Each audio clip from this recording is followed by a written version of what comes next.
খেয়াল করে শুনেন, বিশ্বনবী সাইয়েদনা ওমরে ফারুককে জড়িয়ে ধরলেন। ওমরে ফারুক এবার বিশ্বনবীরে বললেন, নবী আমরা কি সত্যের উপরে নাই?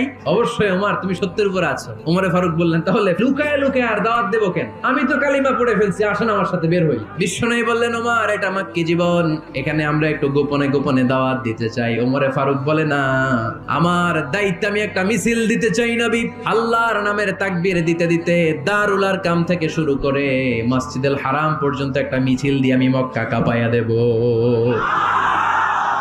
অনুমতি দেন। বিশ্বনবী দিতে চায় না।